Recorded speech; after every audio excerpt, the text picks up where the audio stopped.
3 things you should do if you want to live longer. The first is to take stock in who the 5 people who you spend most time with. Health behaviors are measurably contagious. So if your 3 best friends are obese or overweight, there's a 150% better chance that you'll be overweight yourself. I think it's important that you have your say in what's kind of come up in the press in the last 6 months about some regions that might not have been reported correctly with their birth rates or their death rates. You know, this critic, he's a joke in the academic community. People caught it up and he's sort of hell-bent on discrediting blue zones because it's a salacious headline of blue zones are fake. Truth is not all that important anymore. Dan Buettner is a longevity expert and best-selling author who uncovered the secrets of the world's longest-lived communities through his Blue Zones research. Longest-lived women in the history of the world come from Okinawa, Japan. Longest-lived men are an area of Sardinia. Ikaria, Greece, live about 8 years longer, largely without dementia. That's the #1 killer in the UK. Is it really? Well, people ought to be paying attention to the way people lived in Ikaria because we found every person over age 65 and found only 3 very mild cases of dementia. So those are what we named as the blue zones.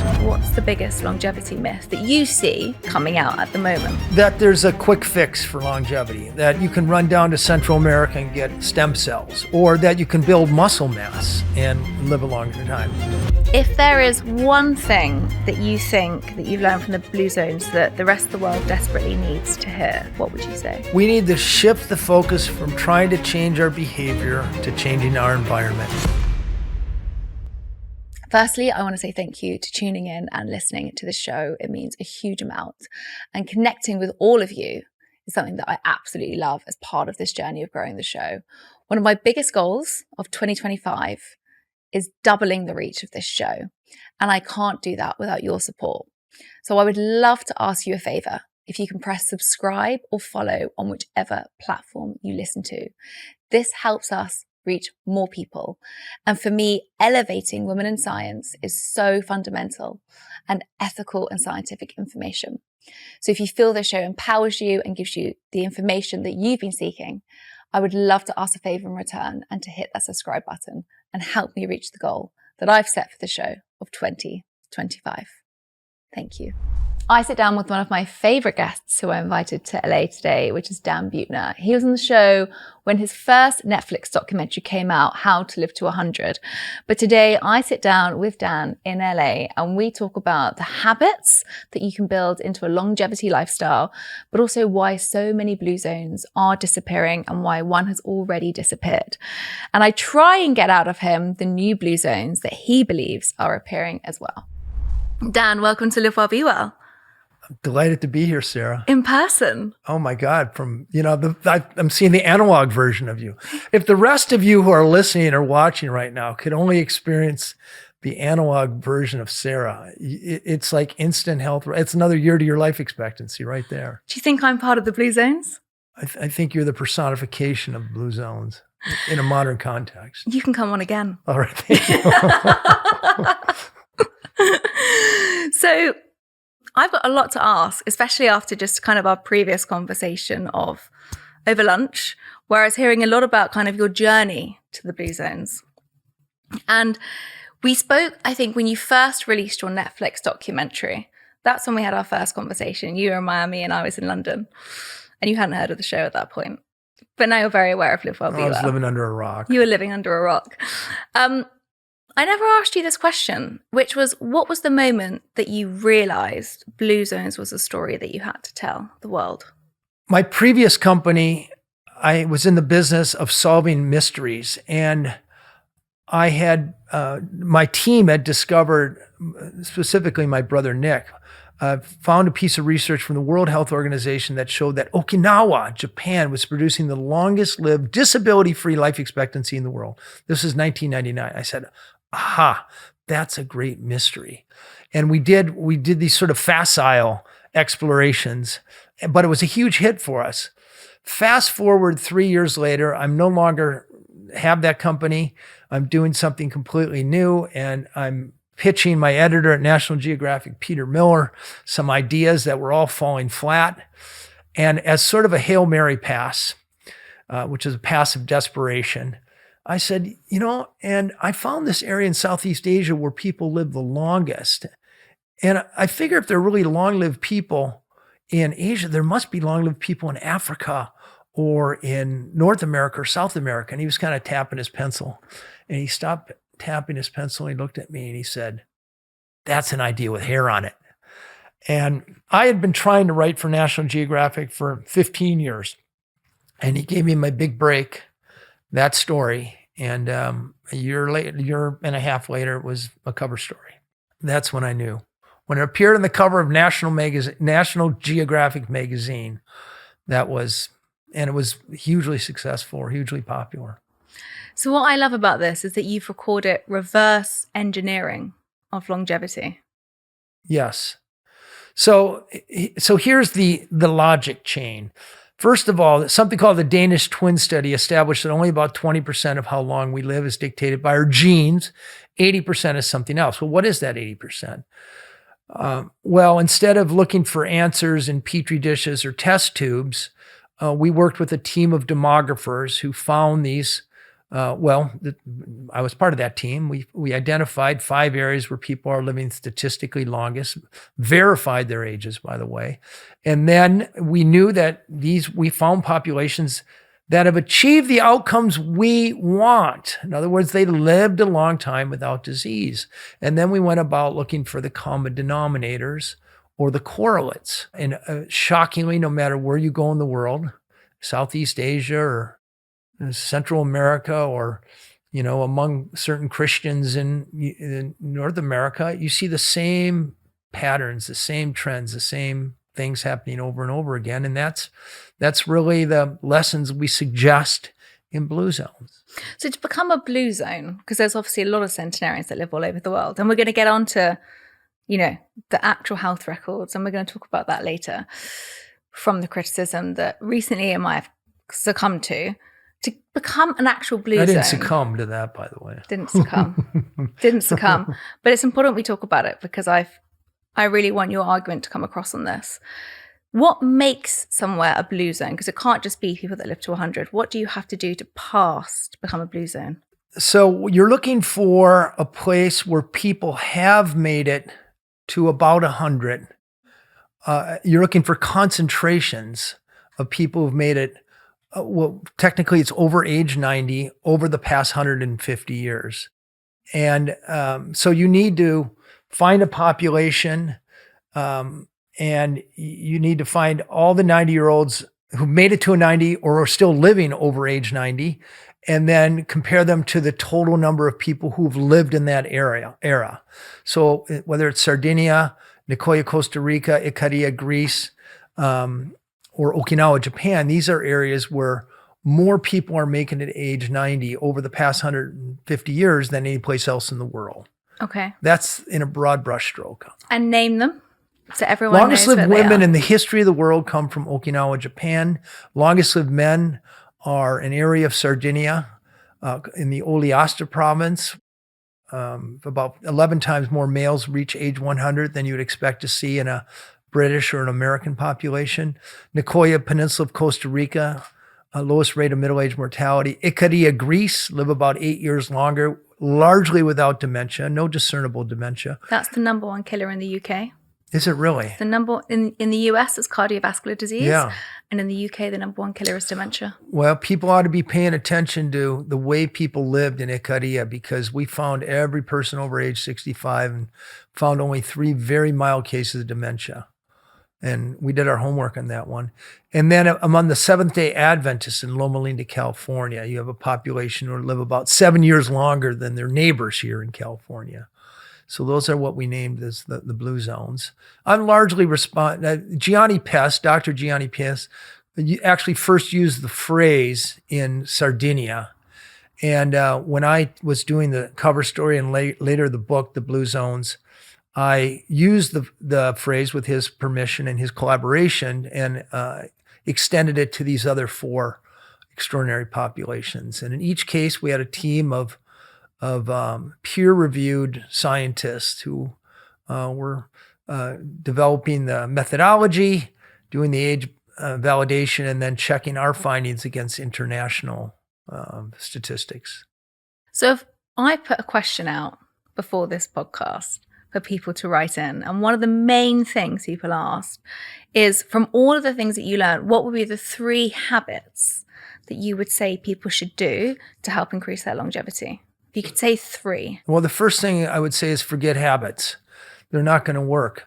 The 3 things you should do if you want to live longer. The first is to take stock in who the 5 people who you spend most time with. We know that health behaviors are measurably contagious. So if your 3 best friends are obese or overweight, there's a 150% better chance that you'll be overweight yourself.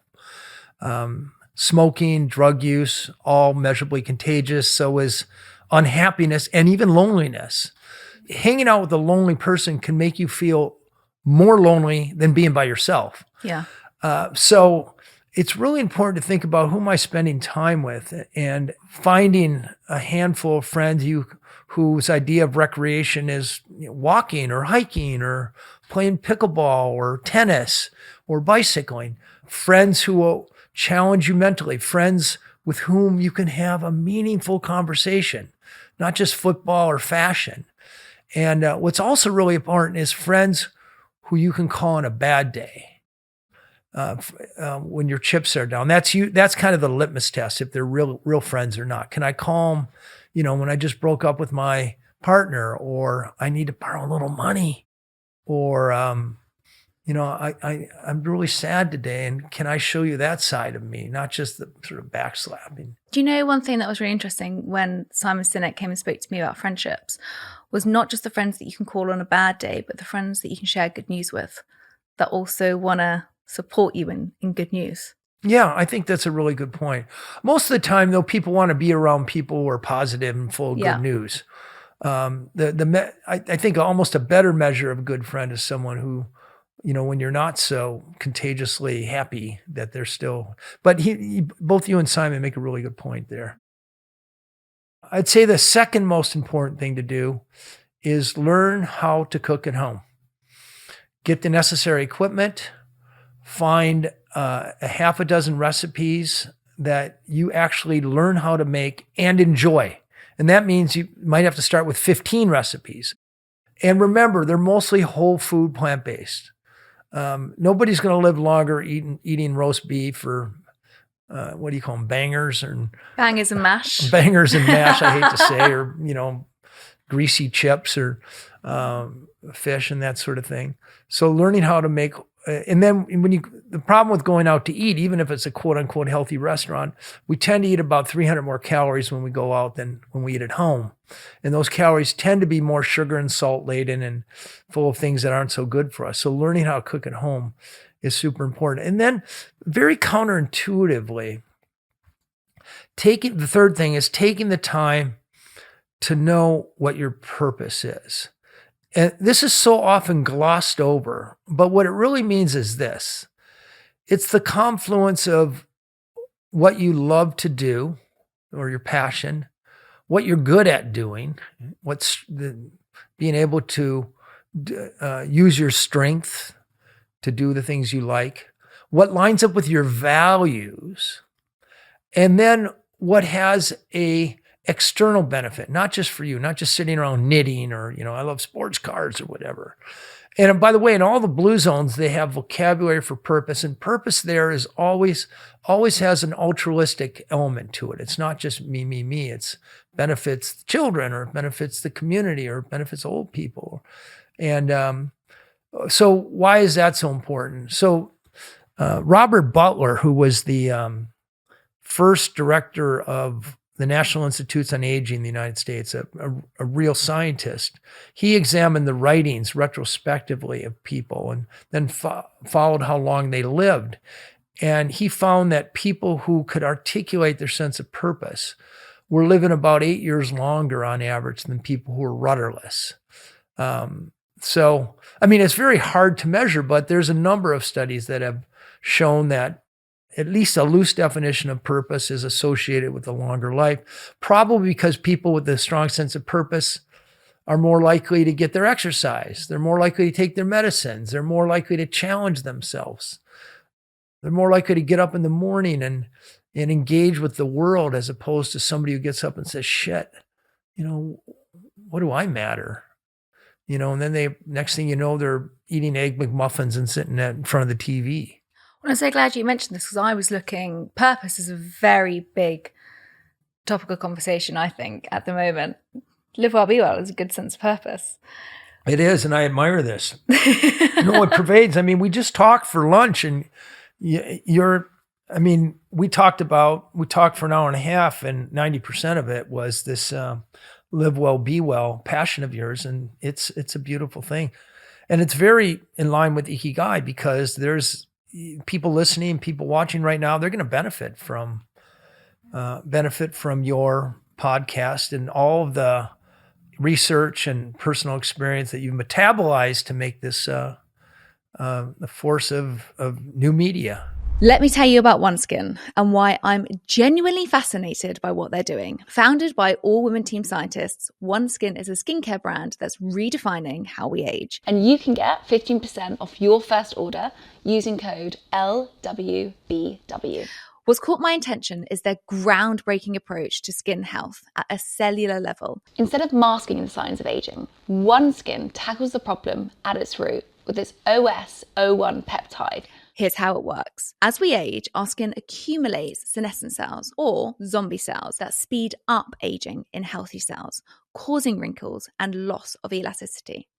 OneSkin's OS01 peptide is scientifically proven to target these cells, reversing your skin's biological age for healthier, more resilient skin. This isn't about chasing eternal youth. It's about maintaining a strong, healthy skin at any age. And since your skin is the body's largest organ, keeping it healthy is key to your overall well-being. So if you want to see what the science of longevity can do for your skin, visit oneskin.co/LWBW and use code LWBW for 15% off your first order. Thank you, Dan. Well, do you know what scared me when I was thinking about purpose? Is that a report from Harvard showed that 58% of people, this is when they did it last year, end of last year, reported feeling little to no sense of purpose.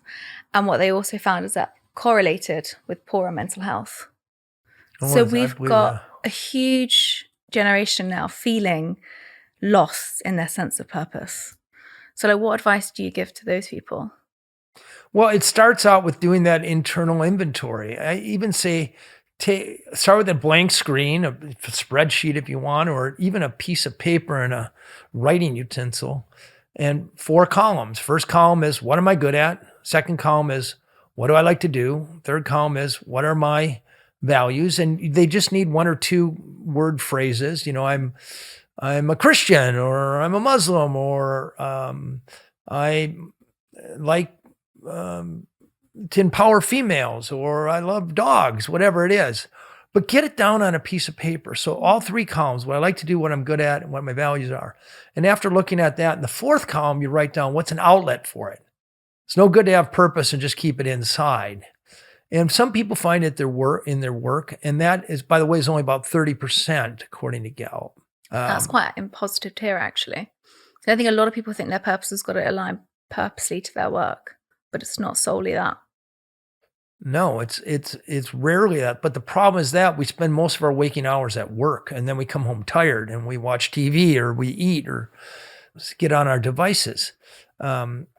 So we often have to find an outlet for it. And that's usually in volunteering. Volunteering, if you could put the medicinal power of volunteering in a tablet, it would be a blockbuster drug. We know volunteers have lower rates of cardiovascular disease. They have lower BMIs. They even have, in 2 studies,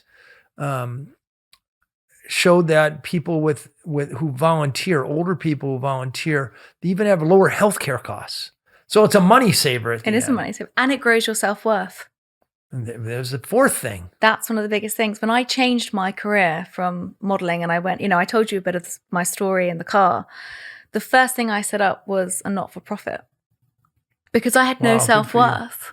And so without knowing this, I built self-worth through starting a not-for-profit. So let's just take a moment here for all the ladies listening right now who didn't get to be models. So here you're gracing all of these glossy magazines, and you're on billboards, and you're the absolute paragon of beauty. but no self-worth? No, I hated myself. That's so ironic. I think that sends an important message to people who want to be models or want to be more beautiful than they think they are or something. Yeah. You will never meet a model who's not insecure. Is that right? Because Well, there goes that career for me. Your whole self-worth, your whole financial value is based on your looks. Yeah, very superficial, right? Very superficial. Yeah. But it was interesting. So volunteering, without knowing it subconsciously, I started a not-for-profit. I started the Be Well. And that gave me my confidence back. So I'm a massive alignment with volunteering and giving your time.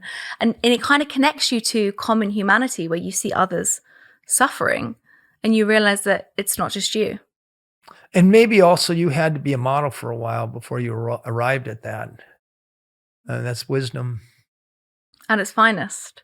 You've met so many people through doing the Blue Zones that are 90 to 100 that have lived these extraordinary lives. What's been the biggest piece of wisdom that you've captured from them? The importance of being likable, being conscious about cultivating generosity, being interesting, which, a lot of us podcasters try really hard to be, but even more important, interested. So I interviewed over 450 centenarians, and all but a handful were delightful. There was maybe a handful of grumpy people, but they would have great stories. And by the way, they love when somebody from the outside would take a real interest in their lives, and they love to unpack it. Especially many times they had phenomenal stories they never told anybody. But also they would turn it around to me. They'd ask me, so are your parents still alive? Or, what's it like in America or what? I'm so interesting in general. They almost always, a lot of these centenarians are very poor people, but they'd have some little thing they'd offer you. Be a cup of tea or be a little piece of candy or, I remember once a 108-year-old Panchita, we're talking and she gets up and she starts cooking herself lunch. And I thought, this is kind of rude. Even at 108, you'd think they'd have the manners. And then she served me. She lived in a dirt floor hut and she got the egg from her chicken who was running around in the yard and patted a tortilla. And for her, it was half of what she had probably in food stocks. And she insisted I eat it. So I ate it. So generosity, I think, is a really important piece of wisdom, I think. And compassion. She gave you. Yeah. She served you first. She only served me. She didn't even eat. Come. She was intermittent fasting. Yeah. No, it was a complete act of hospitality. The other thing interesting, we tend to think that we need to be rich to be healthy, but in Blue Zones, they all live below the poverty line, either in England or United States. They're poor people.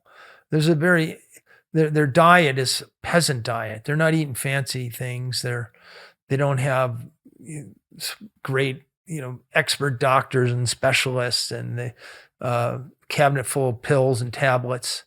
They're poor. They walk places. They cook their own food. They grow their own vegetables. For entertainment, they're not on some high-end iPhone device. They're going to their neighbor's house to have a chat. And we ought to be paying attention to that. All these trends that you quote, rising anxiety, rising obesity, higher incidences of cardiovascular disease, higher incidence of type 2 diabetes, dementia, loneliness. These are all sicknesses of affluence. And they're sicknesses unknown to these poor people in the Blue Zones. And, we're so quick to think that technology or, some heroic pharmaceutical intervention or genetic intervention is going to make us live longer and somehow make our lives better. But, as you look to these Silicon Valley people who are looking for these interventions, they're not necessarily happy people. They're not lives we aspire to. You look at the life of Blue Zones, they're living close to the earth. They sit down with their family to have dinner. They make time for their spiritual life. They make time for their neighbors and their friends. They tend to live in extended families, so they know their grandparents and they know their grandkids and often their cousins. They take time for village festivals. They live close to nature. It's a joyous life. And they're manifestly living a decade longer. So I don't know, when you look at all the other modalities out there to live longer, I submit to you, the Blue Zone way is not only the most effective, it's the most fun, the richest. How do we go from these AI-driven Western cultures full of abundance and of food? It's all around us, mostly ultra-processed food, like 3/4 of our shopping baskets are full of ultra-processed foods. We can get an app and we can deliver something straight to our door rather than see a friend. We can WhatsApp them. How do we take these centenarians' ways of living into our culture today and also have other people want to work with them on us? Like, how do you transfer that wisdom into today's society? It's reshaping our environments. It's trying to do so consciously. Of course, I love everybody to read my Blue Zones book or watch my Live to 100 documentary series, and you get an idea for it there, but that's not the answer. It inspires people, but the answer is shaping your environment. So my day job for the last 15 years, we've been hired by 70 American cities to reshape the policy, the restaurants, the grocery stores, the workplaces, the schools, the churches, and even individuals' homes and social circles in very specific and intentional ways so their unconscious decisions are better. We're changing policies and design so people mindlessly are making better decisions day to day. Because if I tell you, well, Sarah, to live to be on, this isn't the answer, but if I say, Sarah, the secret to longevity is you need to eat 20 grams of protein every day and a cup of beans, and you need supplements, vitamin D, E, omega-3 fatty acids, and you're going to do that. You might get really inspired by Dan Buettner, and you might do it for a few weeks or months, but I guarantee in a year you'll be doing almost nothing of that. So it's not going to make any difference. But that adds another stress. And another layer of stress. You got to remember this shit. You're not going to remember it. Meanwhile, if I can change this isn't such a big problem in London, for example, but in Los Angeles, where we are right now, we did a Blue Zone project in Redondo, Hermosa, and Manhattan Beach. When we arrived, exactly 0% of kids walked to school. Their parents drove them every day there and back. That's more traffic, it's more pollution, and kids got no physical activity. We helped create safe routes to school, walking school buses, and change the policies at school, and managed to get about 27% of kids walking. So we just engineered in 2 periods of physical activity in these kids' lives. They don't have to remember anything. Their parents, 27% of kids are walking 300 or 400 meters to school and back, which is important physical activity, especially if you're going from 0 to nothing. It could add 3 years of life expectancy right there without thinking about it. That's the Blue Zone way. It's engineering in these nudges and defaults. And that is the approach that we take. It's inspired by Blue Zones, but it requires, I would say, understanding at a level that doesn't just meet the eye. It took me about 8 years of going to Blue Zones to realize there's no diet, there's no superfood, there's no, sea coral calcium or some bullshit rapamycin that does it. It is the constellation of nudges and defaults that are systematic that nudge them from the time they wake up in the morning to the time they go to bed, mindlessly for decades. Mm-hmm. That's what works. It's so interesting because I think the environment place is such a big thing. And you said here, since being in Los Angeles, I have barely walked anywhere, but I walk everywhere in London because it's so dispersed here that you can't walk to public transport to get on somewhere. You just have to drive. And that is intentional civic design. the roads here are specifically made to invite automobile traffic. And, originally it was the oil companies and the tire companies conspired to create the suburbs and create the road infrastructure. And the only way we're going to start to reverse it, 75% of Americans do not even get 20 minutes of physical activity a day. That's 3/4 of us, not even 20 minutes. You can very easily get those 75% doing more than 20 minutes by just creating walkable streets, by designing streets not just for cars as they are here, but for human beings as well.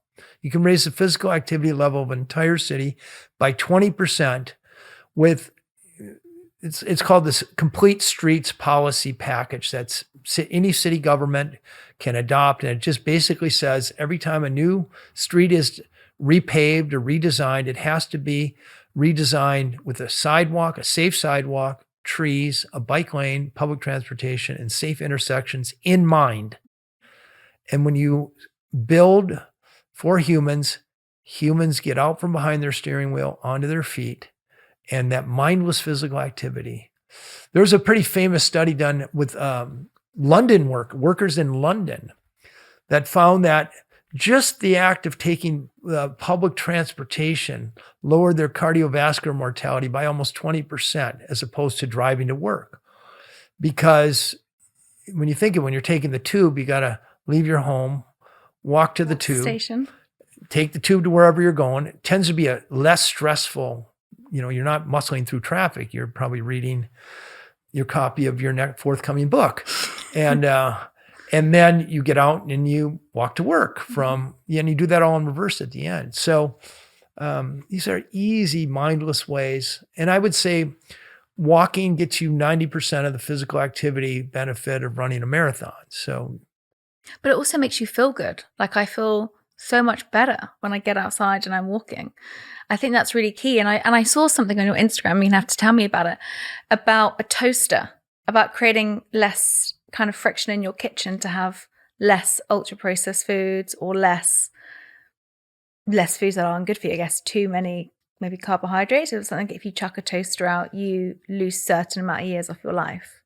So I wrote a book called The Blue Zone Challenge, where I aggregated about 30 evidence-based ways that you can set up nudges and defaults in your life so that you mindlessly make better behaviors. And one of them, Cornell University did this study that showed that people with a toaster on their counter weigh a couple kilos more after a year than people who don't have a toaster. And it's a correlation, so I can't give you a causal answer, but it's probably because almost nothing we put in a toaster produces a healthy outcome. It's their bread or Pop-Tarts or English muffins, which are glycemic bombs. And, but without that toaster, when you walk through your kitchen, you're not prompted. Oh yeah, I want to put those Pop-Tarts in or whatever. So taking that prompt, the other things that seem to work are having a junk food drawer or a place around the corner in the pantry to put your junk food. First, I believe you don't bring junk food home.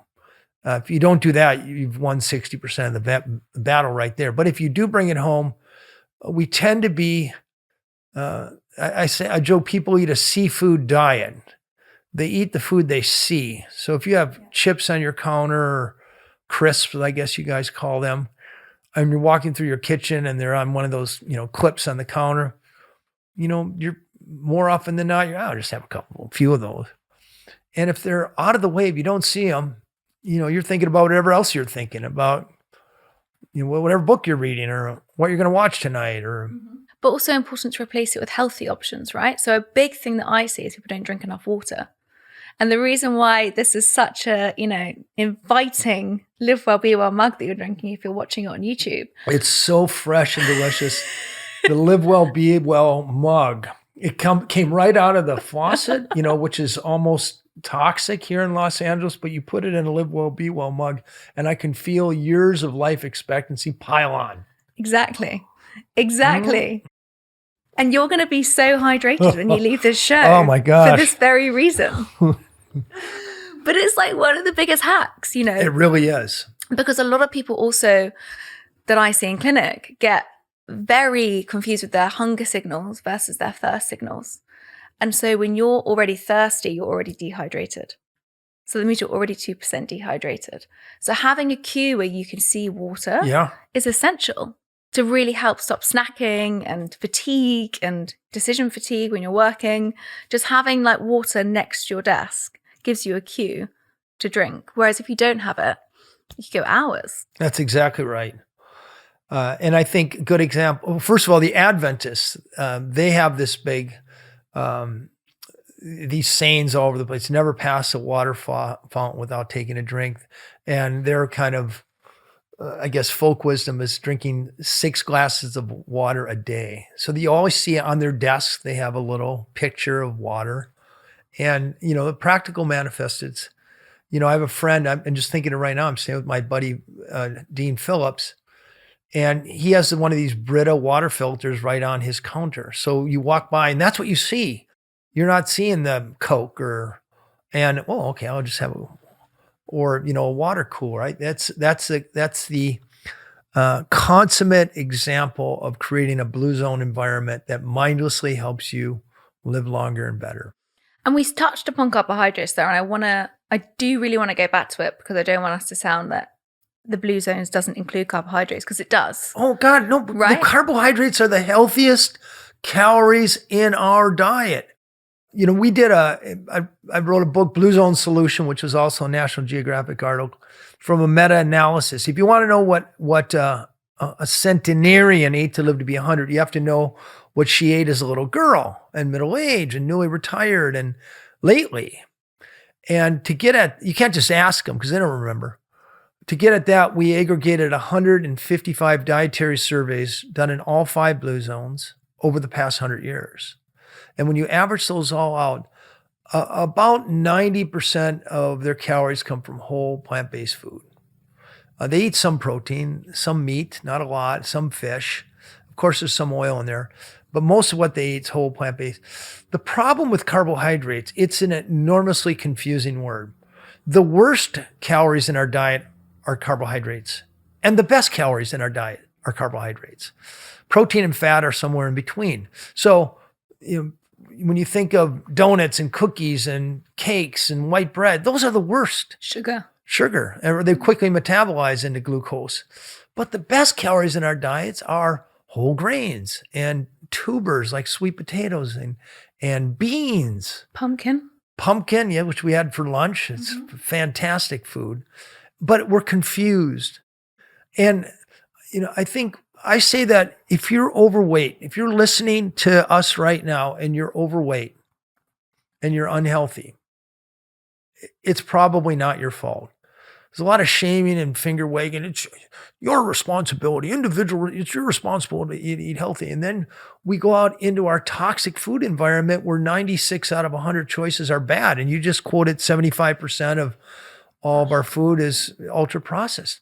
How are you going to give a single mom who's making, 400 euros or $400 a month and tell her, now go make healthy decisions? It's almost impossible in our food environment. So our food environment is more responsible for how we eat than just about anything else. It's the number one thing. I think the thing that I always talk about is that people say, oh, we have so much choice. And to an extent we do, but I also believe that we don't, because our choice is so limited with food deserts. So we actually don't have abundance of fresh fruit and vegetables, and for so many people can't access that so quickly. We have more fast food restaurants. Yeah. It's such a cliche and it's wrong. When you say we gotta get fresh fruits and vegetables into the inner city. No. The problem with fresh fruits and vegetables, A, they're the most expensive. B, they're not shelf stable. And most importantly, at least in the United States, most of the ethnicities don't know what to do with fresh fruits and vegetables. On the other hand, you could take cheap, shelf stable beans and a grain and give them to people in there. They know exactly what to do. African Americans know exactly what to do with beans and rice.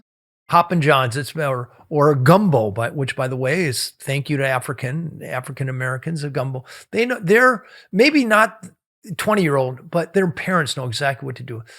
Latino knows exactly what to do with beans and corn tortilla.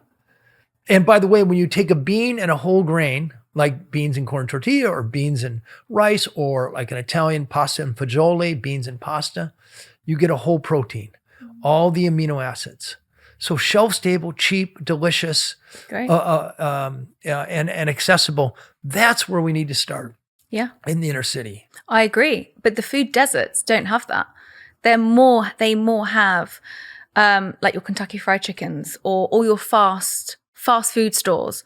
They're abundant in really mass populations, and there's hardly any of this that people buy. So the quickest route to people grabbing food is that 4 chicken wings for, we're in America, I don't know, $4 or whatever, as opposed to going into going into a supermarket. So I get paid for making cities healthier. So when I think about how am I going to get the inner city healthier, I think about getting these bodegas or these convenience stores to carry beans, which are cheap and shelf stable, and whole grains, which are cheap and shelf stable. And most of their customers will say, oh yeah, I know those. And now it just takes a little bit of hands-on experience of demonstrations or re-educating these ethnicities from how their grandparents cooked. It's not a big cultural leap to get them cooking with a grain and a bean. And they're 95% on their way to a much healthier life without type 2 diabetes and cardiovascular disease if they can swap, their McDonald's hamburger, their KFC out for a delicious bowl of beans and rice. Well, I mean, we just had lunch and we walked in and there was an amazing buffet full of abundant, colorful foods. Yeah, plant-based. All plant-based. And a lot of people will be listening to this saying, okay, well, if I'm going to go to the shop now, what are the 5 things that I should buy? Beans, I know, is going to be one of them from what you've just said. But what are the 5 things that I should buy to make my food environment at home into more of a Blue Zones diet? What would you say?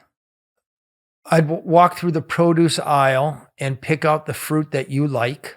I'm not going to name one of them. But I will give you a hint that berries tend to be the healthiest.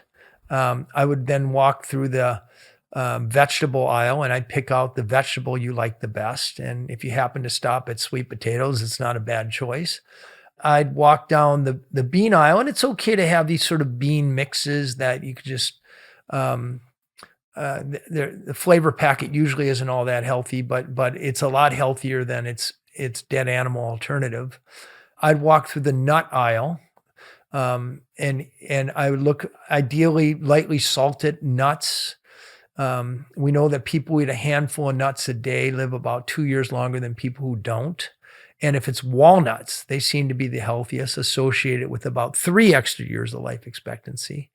So I would pick those up, and I would go by the frozen food section, and I would buy the frozen food if you can't afford. Many times the frozen vegetables and frozen berries are cheaper and just as healthy, if not more healthy. And then if you happen to see Blue Zone Kitchen frozen foods, which is my brand of maniacally delicious whole food plant-based, feel free to stock up on a few of those. Well, I think that's vital if you're in America. Sadly, I don't think it's available in the UK yet, is it, Dan? Not yet, but UK is often behind a little bit. We are. It's true. I'm sure it'll hit London like the Beatles hit America.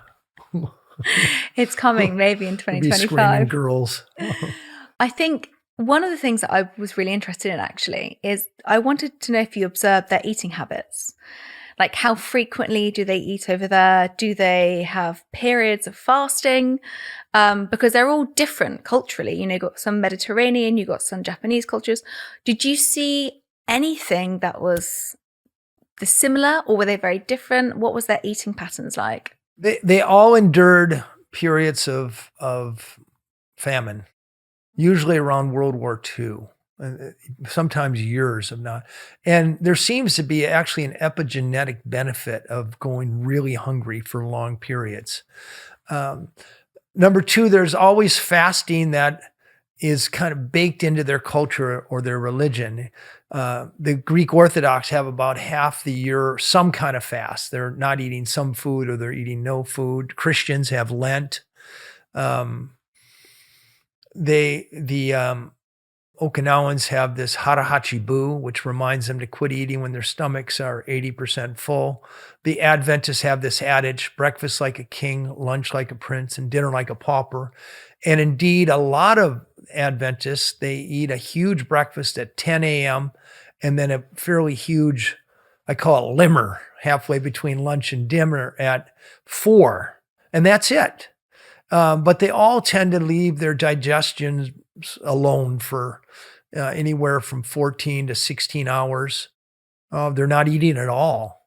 And that seems to be backed up by science, coincidentally. Now, you know what happens? I mean, you have these boneheads who are looking to support whatever theory they have or whatever criticism they have, and they go to the blue zones now and they don't see that.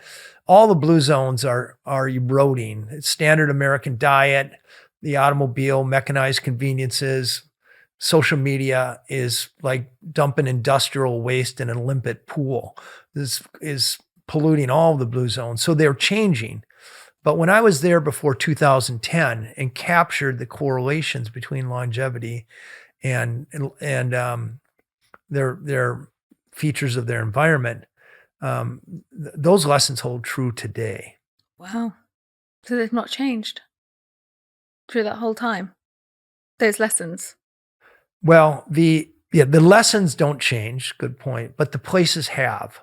All these blue zones are, I mean, like I could cry. You go to the Nicoya Peninsula, Costa Rica now, you go to Nicoya, the first thing you're greeted with as you enter town is a KFC, a McDonald's, and a Burger King. And that heralds the end of longevity there. And it's part of this larger standard American diet matrix of chips and sodas and ultra-processed foods and fast food, which is longevity killers everywhere. So of all the blue zones that you mentioned, which one do you think is going to go first? Okinawa is gone. Okinawa is no longer already. a blue zone. Well, what lingers is the cohort of women over 60 or 70 are still the longest lived population in the world. But the 14-year-olds, the 24-year-olds, they have the highest rate of obesity and type 2 diabetes. So it's this. There in Okinawa. Yeah, and it's Wow. because of the American base and the forest of junk food places that have grown up around it. It's crisscrossed with cement highways. It's basically the sad adoption of American culture or the worst parts of American culture that it completely killed longevity. I think Nicoya, the blue zone itself has shrunk to about 1/5 of what it was originally, geographically speaking. There's just a little area that's left, and it's very rural. And I think Ikaria, it will be gone in a half a generation. The most steadfast one still is Sardinia. They're still discovering the 7 or 8 villages that make up the blue zone there. Every year it shifts a little bit. My colleague Johnny Pess monitors this very carefully. A village that was blue zone last year will lose 3 centenarians, and the village over, 3 99-year-olds become 100. And so that they're persisting. And in general, the Adventists they continue to live longer. But I think that's eroding too. What is it about Sardinia that's keeping it? Because I love Sardinia. I've been, and I can think of the very steep hills there as the main thing. But what is it that's keeping them in the longevity zone? Steep hills, but quite honestly, geographic isolation that has kept the rest of the world at bay, so that because you have to remember, blue zones is always the convergence of 2 important things. Number one, it's a traditional way of living that favors eating plant-based and moving and social connectivity and purpose, with the confluence of public health, vaccines, antibiotics, kind of the, really public health. And then as soon as the corrosive effects of modernization hit, then chronic diseases blow up. Heart disease, diabetes, type 2 diabetes, several types of cancer, 40% or so of all cancers, dementia. That all just falls in and starts trending towards the same levels as we have in Europe and in the United States. But it's really hard to get to the blue zone of Sardinia. It's winding roads and there's not a hell of a lot of tourist attractions, so they don't have a lot of people coming. But I was just there a couple months ago, and it's sad. You see these convenience stores pop up, and these pubs start serving this shitty pizza and burgers, and it'll be gone, sadly. You mentioned about Okinawa, if I'm saying that correctly. Okinawa. Okay, that one. It's sadly gone. That's my dyslexia. And that one sadly faded. Now, there's been a lot of, I have to bring this up, and we spoke about this at lunch, and I think it's important that you have your say in what's kind of come up in the press in the last 6 months, or what that I've seen in 6 months, about some regions that might not have been reported correctly with their birth rates or their death rates. I want you to kind of answer that and what your take is on this. We've had a lot of fun with that. It's actually from a guy from London. Not London, the UK. Yeah. He masquerades as a demographer. He's really a crop scientist who wrote an opinion piece about 5 years ago, and he's been peddling it to the press self-promotionally. And he recently won a spoof award, which recognizes meaningless science. But still, people caught it up, and he's sort of hell-bent on discrediting blue zones. And his argument works a little bit like this. Models, when they're done being models, they tend to create these sham businesses. And I can give you an example of a model in Sweden who started this anti-aging company. It was all fake. And then another model in the United States who started a Ponzi scheme. And Sarah, she's a former model, and she's starting Live Well, Be Well. It's fake. Don't bring me into this. But wait. I have evidence from other models who were models, and they create these fake businesses. So Sarah's got to be fake. So what he's done is he's identified other parts of the world, not blue zones, that have had there's been either faulty record keeping or outright fraud. Pensions and so forth. And yes, that did happen. But what he willfully omits, or he just doesn't understand, is the whole reason we got these National Geographic grants is because our team of peer-reviewed scientists had this way of validating birth and validating death in these blue zones. So, for example, every person that we claim that lived over age 90, we've seen their birth record, their birth certificate. We often cross-reference that to their baptism, so we know all three of those.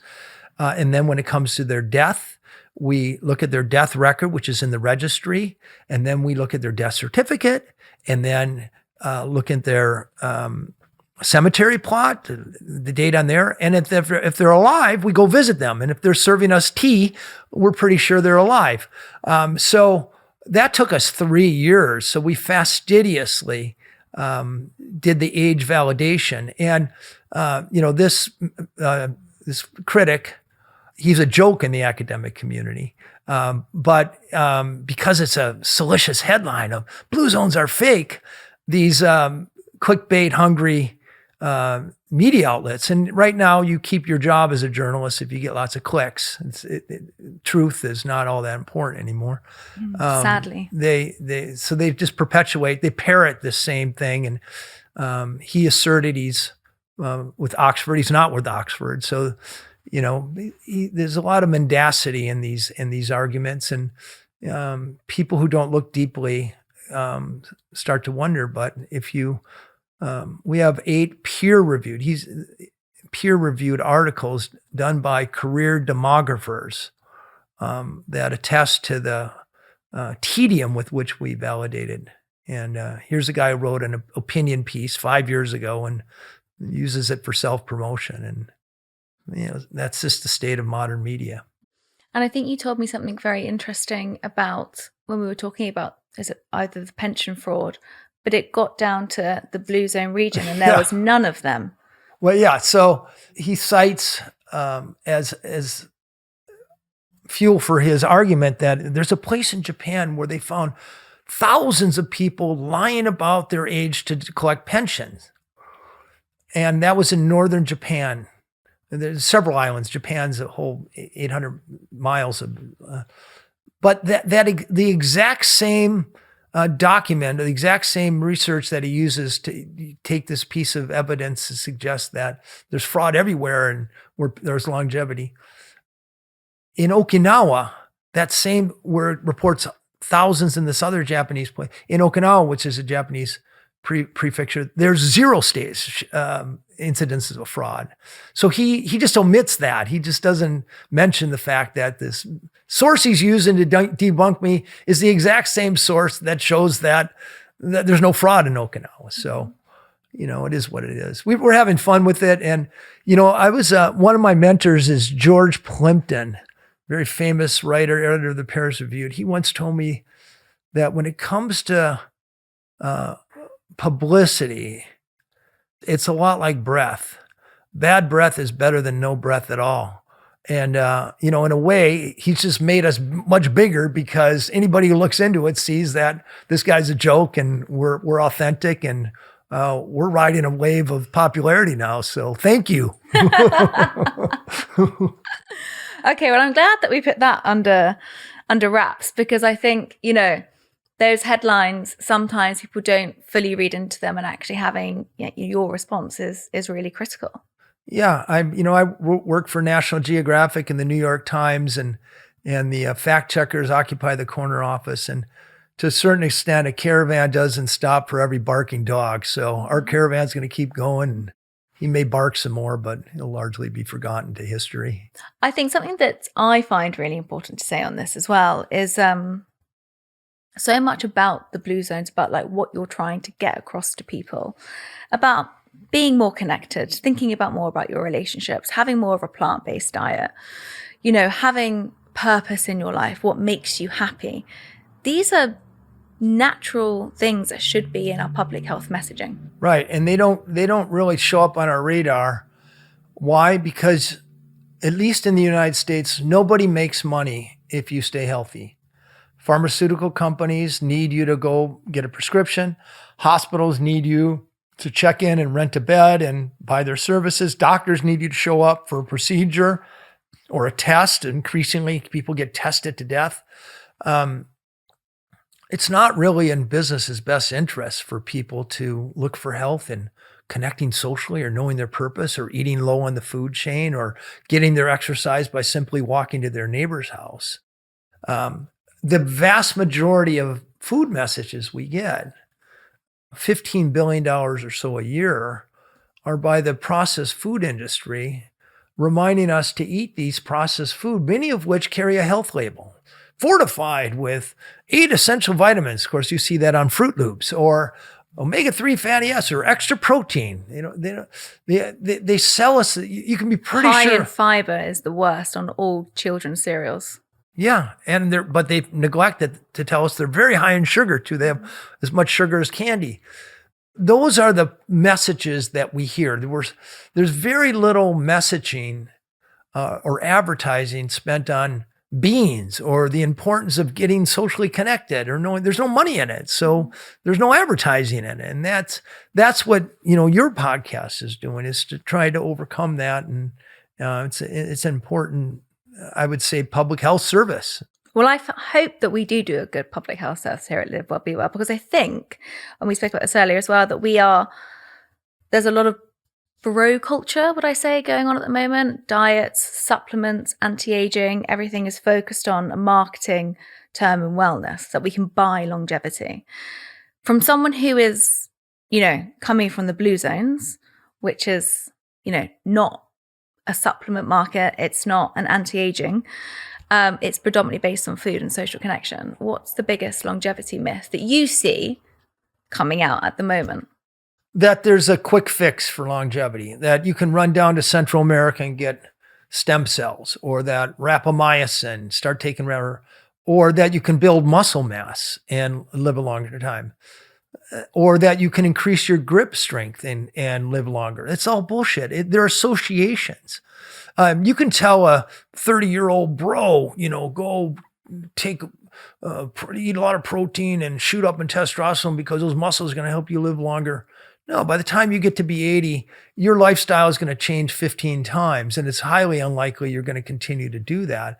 Once again, the Peter Attias of the world, he makes money by having people come in and pay him $75,000 or $100,000 a year for him to over-test them and then give them some rapamycin or some pill that has never shown to slow or stop aging in humans. And also, by the way, have killed people or have all kinds of terrible side effects in many cases.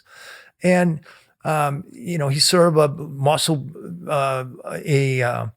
weightlifting bro, and he's probably 3 standard deviations from the norm when it comes to someone with the discipline, focus, and resources to go to the gym every day.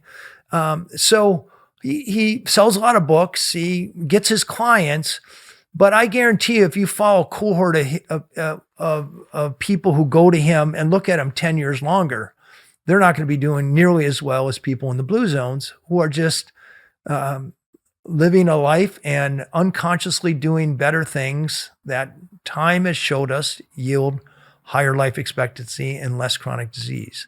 What's the biggest thing you've changed since working in the blue? Because you were healthy anyway. I mean, you cycled 3 times around the world.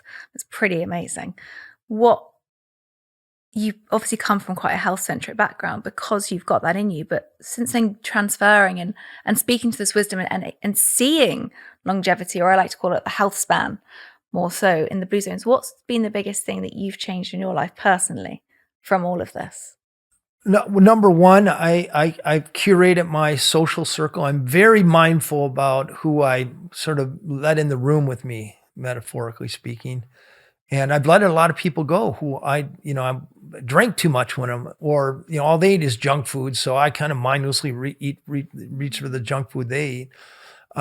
Number two, I'm very mindful about where I live. I live in a walkable community next to the sea because I know research shows me that'll make me happier and healthier.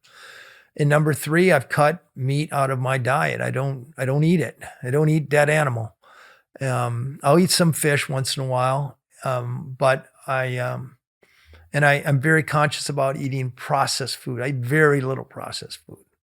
Then again, I believe you need to be able to treat yourself once in a while. If you want to eat some ice cream, eat some ice cream. Or if you want to eat a cookie, eat a cookie once in a while. Because what doesn't work is committing to a lifetime of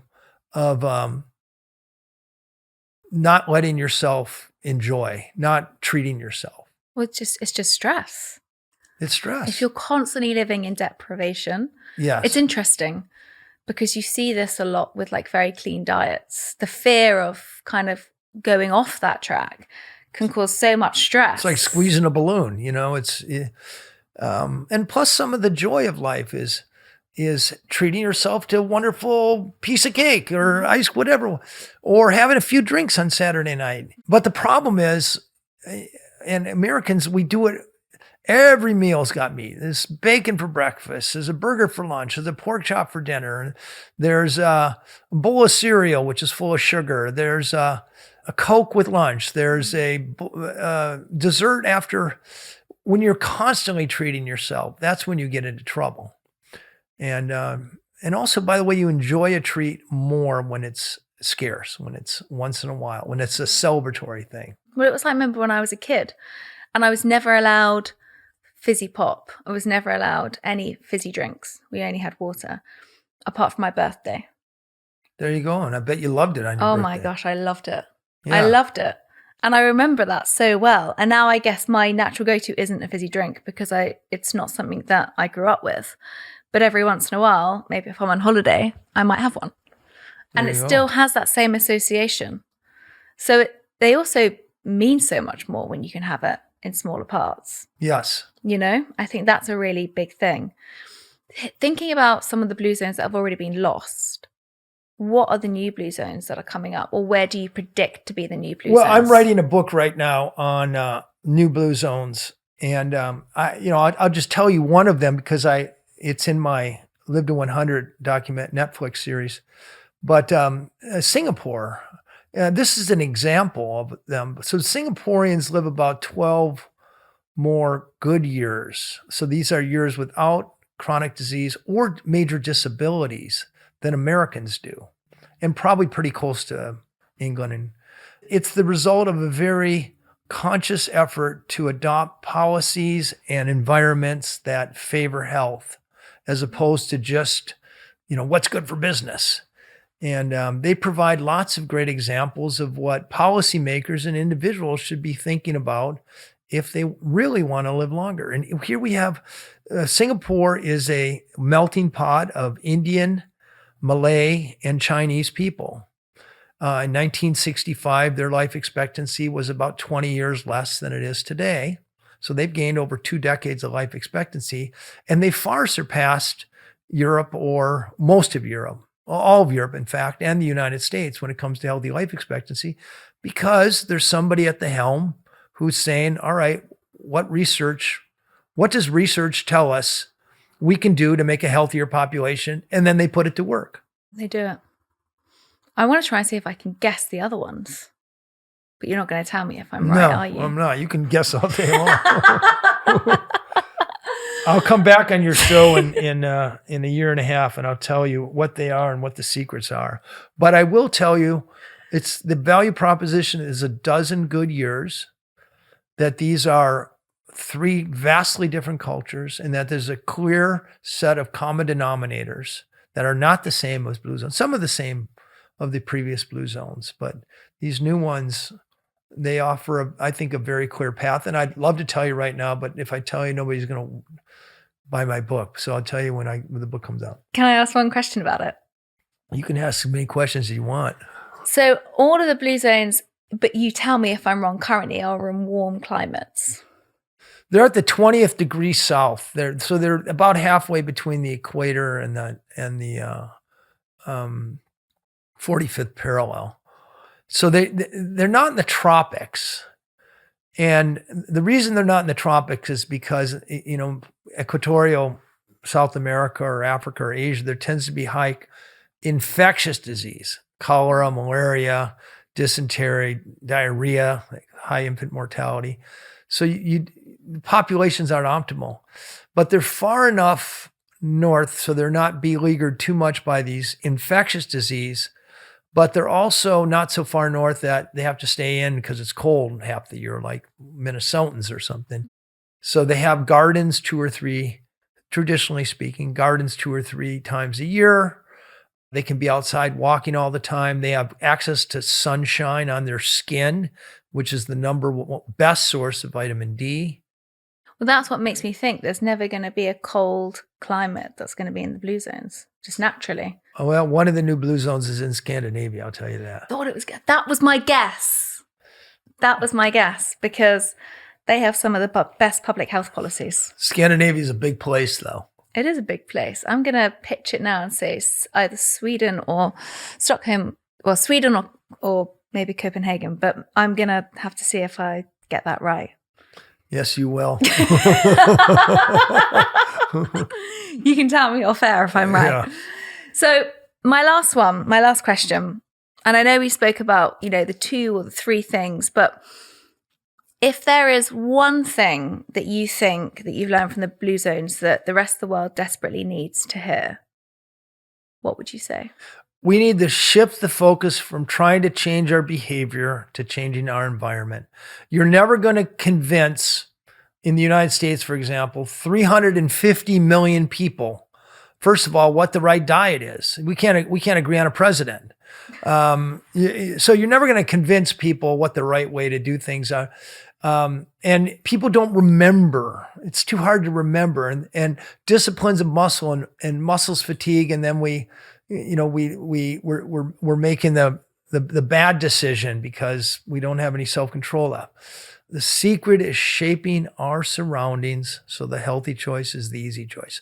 That is the core lesson from Blue Zones, and is manifestly produced 5 populations that live about 10 years longer than we do, by the way, at middle age, life expectancy at middle age, without chronic disease, and statistically happier. And that's what we need to, our policies need to focus on that. Moms need to focus on that because they're often the CEO of the home and they design the home. And there's lots of evidence-based ways to shape your workplace, your city, your home, your place of worship, even I would argue, your inner self, so that the defaults are healthier. Well, I would say to people, whatever they're struggling with, write it down and try and think about a friction behavior, something that can try and reduce that autonomic reaction that you're having. So if it's something that is chocolate, maybe if you're a chocoholic, or maybe it's having crisps before dinner, or maybe it's constant snacking, it's reducing that in your kitchen. Yeah. So if it's crisps before dinner, the Blue Zone answer would be, don't force yourself to not have crisps. Take the crisp off your counter and hide them. Or better yet, don't buy use your whatever discipline you have. Don't bring them home in the first place. But when you go out, when you go to your friend's house, or, maybe when you sneak a little bag when you're out and about, that right there will cut 60 or 70% of the crisp consumption down without requiring a bunch of presence of mind or discipline. Yeah. My big one last year was putting my trainers next to my door with my gym kit. So my bedroom door, I would get up and I would see automatically that I would have to put them on to go out. And it helped so much. It started making me go for a 10-minute run just because I would see it. It's funny, I'm American. So when you say put my trainers by my door, sneakers. I imagine 2 sort of husky guys in tights getting ready to. That would really make me work out. Absolutely. I mean, that would get me out of bed for sure. Maybe that's my 2026. Yes. So Dan, I asked this question to you last time. I can't remember what your answer was, so I apologize. Neither can I. So we'll do it again. So what does live well, be well mean to you? Waking up every morning, rested, starting your day with a breakfast I say a savory breakfast. It means having engaging work for at least a few hours every day. It's spending at least a few hours every day with people who nurture your soul and who care about your heart. It's learning something new every day. It's spending a portion of every day giving back in some way that makes sense to you. And I would argue it's ending your day doing something joyous before you go to sleep at night to do it all over again. So it's the sweet spot between savoring your life and saving more of it for the future. Amazing. I love that. Thank you, Dan. I'll see you back on here in a year and a half where we uncover the next Blue Zones. I will unleash a tsunami of charm and useful information about living longer, healthier lives. Thank you. Thank you, Dan.